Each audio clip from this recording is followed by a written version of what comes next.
Welcome to another edition of Down the Road. In a little bit, we're going to be joined by Derek Hansen. Derek works with me at the Mighty 790 KFGO, and he's the program manager there. But most importantly to me is he's the soulmate when it comes to sports. He is like a walking encyclopedia of who plays where, the history of this, the history of that, why you should look at this team. I mean, Derek's a little intimidating for a sports fan like me, and we're going to visit with him a little bit later. But talk about intimidating. One of the best columnists and authors out there that hails from our area is a man named Tony Bender, and he doesn't forget from where he came. That's right. We're talking about Wishek. We're talking about Napoleon. We're talking about we're talking about Ashley. We're talking about that part of the state, and his name is Tony Bender. Let's get him in the show and get a chance to visit with him. Tone, how you been?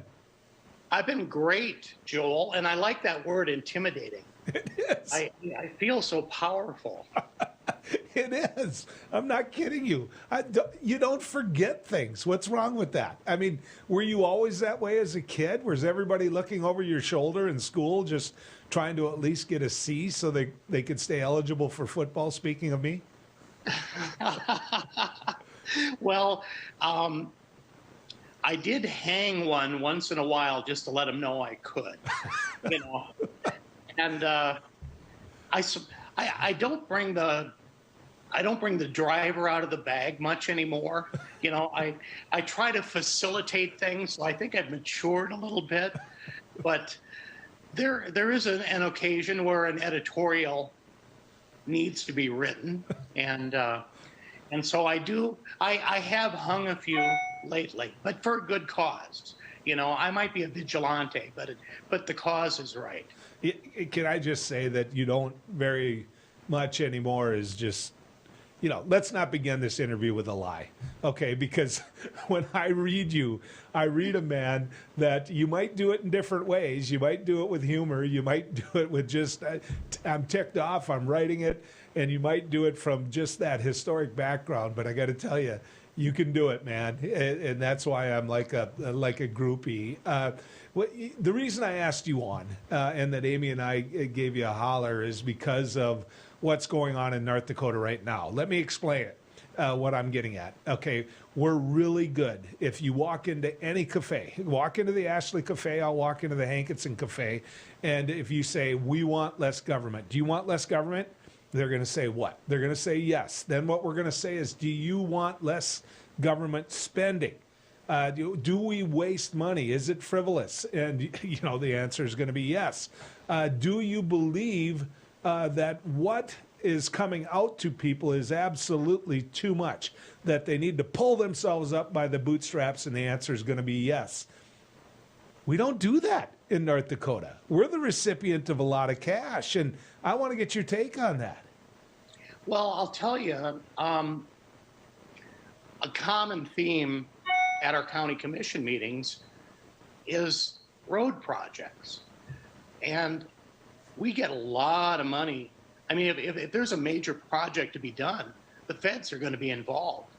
And nobody wants to pay higher taxes. And they don't want to get rid of that federal money either. But I don't think they understand how much federal money comes in. Our schools, Joel, are literally struggling to figure out how to spend the COVID money they got. You know, a small school got $1 million. Well, it's actually good for the school because they're able to do a lot of infrastructure and updating that otherwise would be borne by the local taxpayer. So there's a lot of money that comes in that, if you add it up, would be a very impressive amount. But people aren't aware of it. They don't understand it. So it's easy to say, yeah, get the federal government out of my life. But in North Dakota, that would set us back a great deal. So explain this to me. Why we feel that we can do all this and not consider ourselves hypocrites? Because I've got some farmer buddies. I could name 3 of them right now. Actually, I went and I met one of them last night over a cold beverage. in a town called Morton, and we were talking about just this. And he challenged me because he had heard me say on the radio that I knew an individual that had received a check of $80,000 in the name of farming, and he didn't know what it was for. I mean, he didn't know what the 80 grand was for. He had to do some research onto why the federal government sent him that money. And my friend challenged me, and he said, give me his name. And I said, I'm not going to give you his name. I'm not going to, because first thing you're going to do is you're going to criticize him for even telling a talk show host. So I'm not going to give you his name. And one of the other individuals at our table said, I'll give you some names, because the same thing happened to me with my friends. And he started rattling off names. Well, then the argument was won. I mean, it was won. And I think that farmers, as valuable as what they are, and as important as they are to our economy and our society here in North Dakota, I think they've come out pretty well when it comes to these COVID years, not just in farm prices, but in what the government has sent. Well, I agree with that. And, I love seeing a new tractor. I love seeing a new pickup rolling down the road because that's so good for our local economy. We have 4 implement dealers, 2 car dealers, and they're direct beneficiaries of these dollars. Of course, my business is because, they advertise with me. But I think this goes to the fact that we have a cheap food policy in this country. I don't think anybody really talks about that. And of course, you could argue that fact that things have gotten more expensive with the COVID inflation that we've had, but we have a cheap food policy, and so I think people say, well, gee, the farmers are getting subsidized. Yes, but the grocery shopper is also being subsidized, and so that's it's a legitimate question, whether it's good or bad, but. In the trenches, in the small town, it's good for us. Yeah. There's no question whatsoever it's good for us. In my line of work, in the radio and television business, it's good for us. The more that gets sold, the more money that's moving out there, the more ads we're going to have. So both you and I realize that quite well. So it isn't as much a criticism as much as a tolerance. The individual I was speaking to last night, I was like, look, you can say that, you can talk about it, because he was a small government guy, but he also was about a 4,000 to 5,000 acre farmer. And so I was like, no, just no. I mean, let's all just acknowledge the truth. And in the end, he was nodding his head up and down, but that being said, I want to talk about state government as well, Tony, and it's in relation to this. North Dakota has over $8 billion in reserves in the bank. Actually, it's way more, but we'll use the $8 million that it's collected in the oil and gas revenue. And, with $8 billion in the bank, now the federal government sends us over $1 billion, which we haven't put to work yet. And it'll get the decisions on where it will go will be made at the special session dealing with redistricting. But the governor's come out with his plan. And one of those provision in his plan is the fact that we're going to put money into trade and tech. Good, Tony. But my argument is, what the heck were we waiting for? And I'm curious what your take is on that. Well, I wrote a column last week,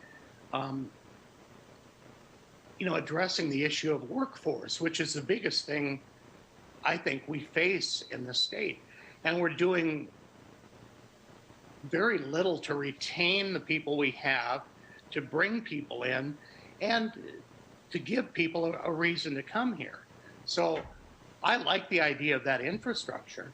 And interestingly enough, in District 28, Jeff Magrum, who's one of the Basquiat caucus, is suggesting that we ought to just write a check to everybody for about $1,300 with this $1 billion in COVID, which, hey, maybe, why not? But we could do that. And as you've alluded, we have the money to invest in our infrastructure, in education, to build up our workforce.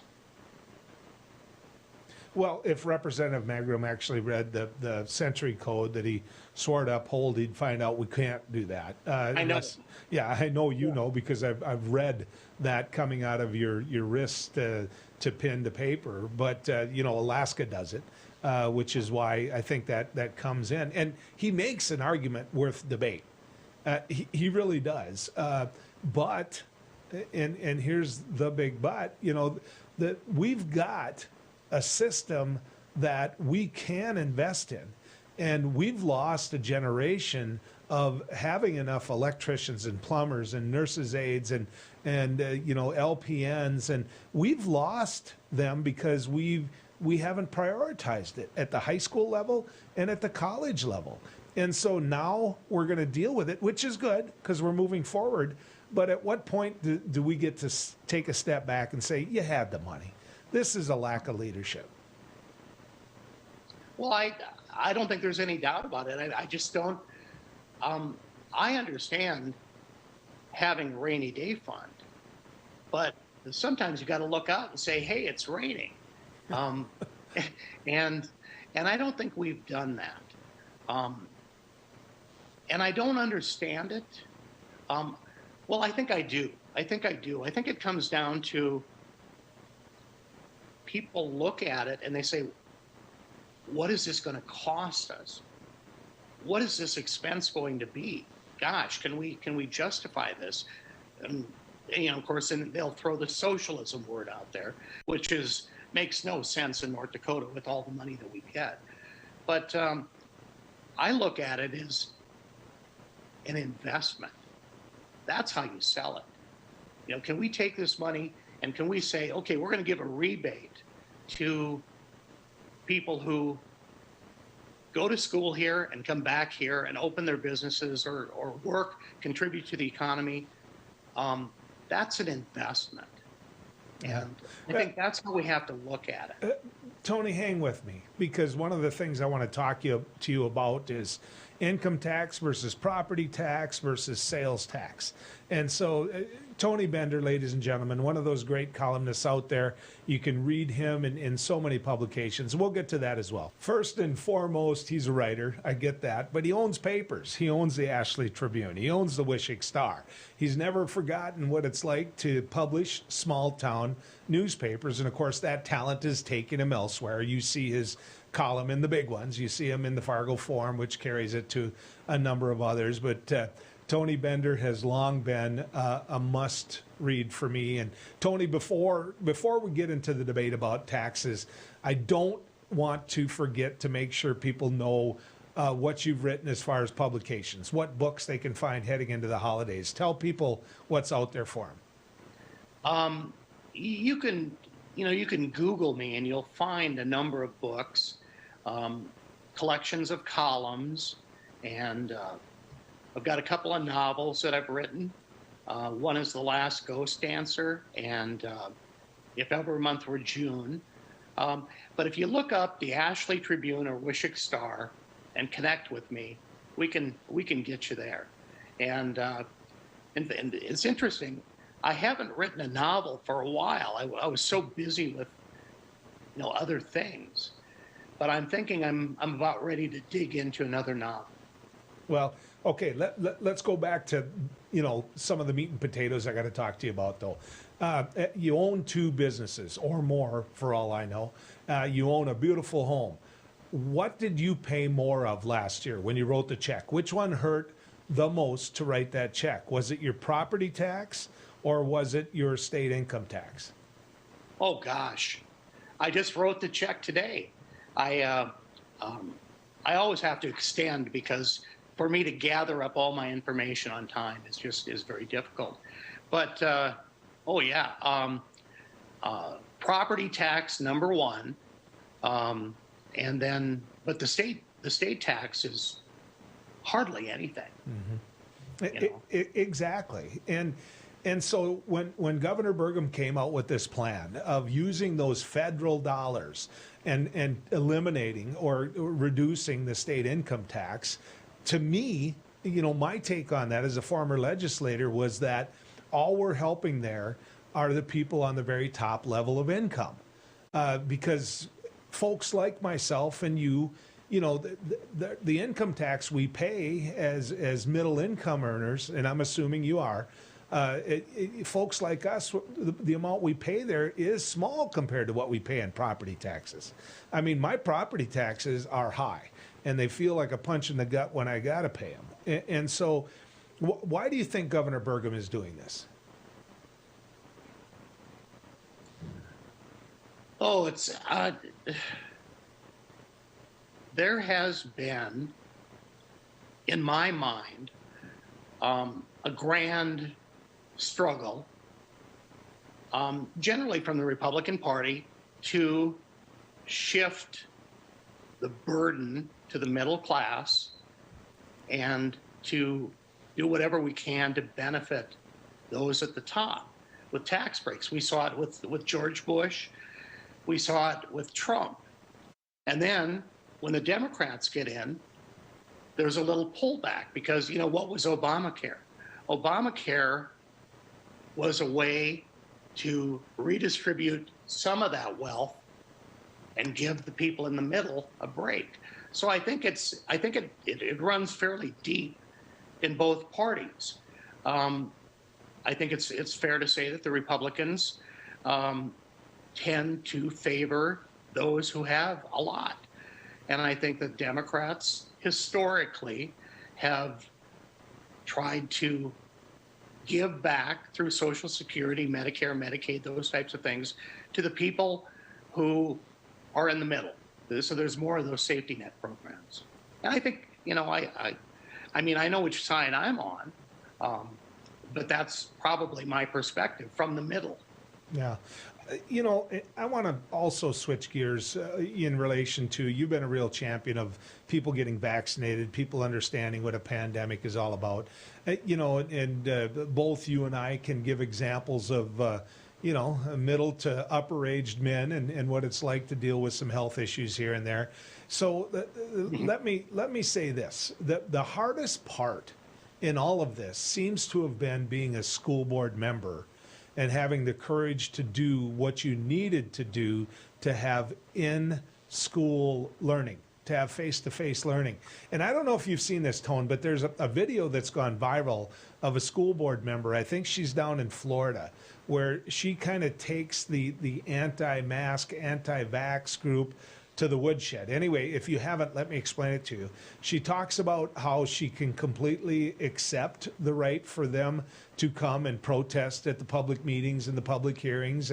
She can completely accept the right to, when they're on public property next to her home, to use the ability to have freedom of speech. She said it's ineffective with me, but they can go ahead and do that because they're on public property. She said what she does reject are these individuals going behind her home and brandishing weapons to her neighbors and intimidating her and her family that way. And she went so far as to point out that they turned her into what you and I would call social services and said that she was burning her child.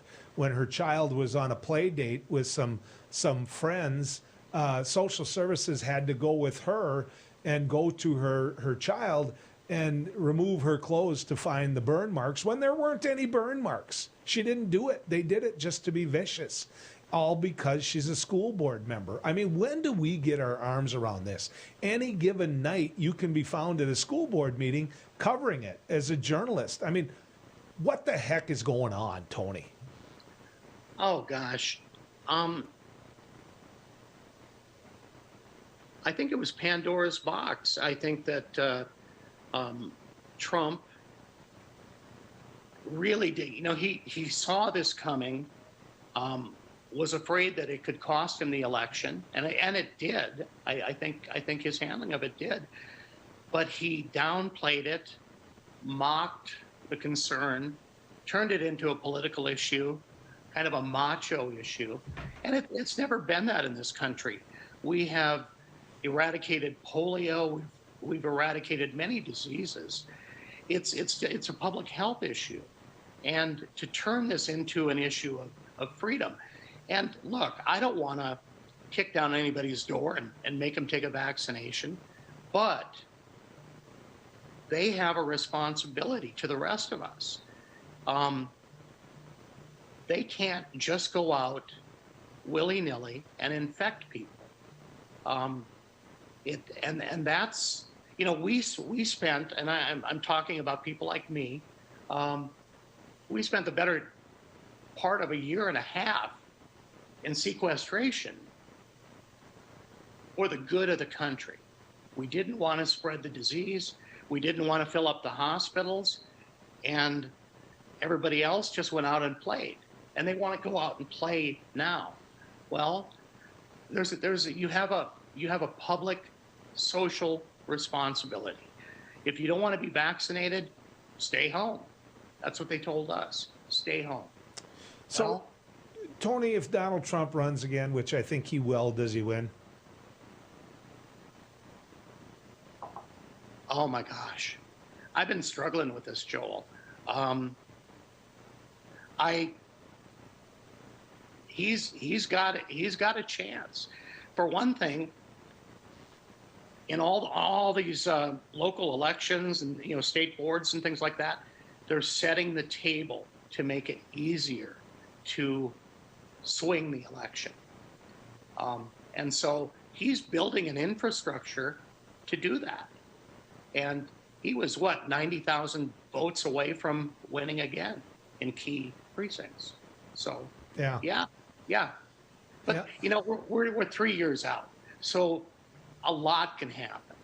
Yeah, exactly. And I had an individual, a friend of mine, point out that Joe Biden is too old to be president of the United States. And then I said to him, if Donald Trump ran again, would he vote for him again? He said, absolutely.